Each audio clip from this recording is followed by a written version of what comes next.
অনেকগুলো টাকা ছেঁড়া। এই যে ছেঁড়া, আপনাকে ভান্ডেলের ভেতরে এই টাকাগুলা দিয়ে দিবে, আপনি বুঝতেও পারবেন না যে এইগুলা ছেঁড়া টাকা ছিল। হ্যালো, কি অবস্থা সবার? আশা করি সবাই ভালো আছেন। আজকে আমি কথা বলতে চাচ্ছি জাল টাকা বা ছেঁড়া টাকা নিয়ে।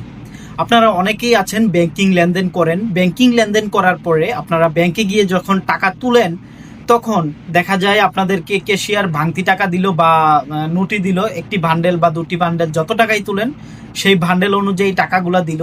আপনারা অনেকেই ব্যাংকে টাকা গণতে চান না, গনে নিয়ে আসতে চান না। অনেক সময় দেখা যায় সেই বান্ডেলের ভিতরে জাল টাকা পড়ে, ছেঁড়া টাকা পড়ে। সেই ছেঁড়া টাকা আপনারা বেছে বেছে আনেন না বিদায় বাড়িতে আইসা দেখেন জাল পড়ছে বা ছেঁড়া পড়ছে, তখন আপনারা আবার ব্যাংকে নিয়ে যান। সেই ব্যাংক কর্তৃপক্ষই কিন্তু আবার জাল টাকা বা ছেঁড়া টাকাগুলো চেঞ্জ করে দিতে চায় না। কারণ আপনারা যখন ব্যাংকে থাকবেন, সেই ব্যাংক ত্যাগ করার আগ পর্যন্ত আপনারা টাকাগুলো বুঝে গনে নিবেন। ছেঁড়া থাকলে চেঞ্জ করে নেবেন এবং জাল থাকলে সেটাও চেঞ্জ করে নেবেন। তাহলে ব্যাংকে থাকা অবস্থায় যদি ছেঁড়া এবং জাল টাকা চেঞ্জ করে নেন, তারা দিতে বাধ্য এবং দিবে। সেই জন্য আমি বলি, ব্যাংকে থাকা অবস্থায় জাল টাকা বা ছেঁড়া টাকা চেঞ্জ করে নেবেন। এই যে এখানে দেখুন অনেকগুলো টাকা ছেঁড়া।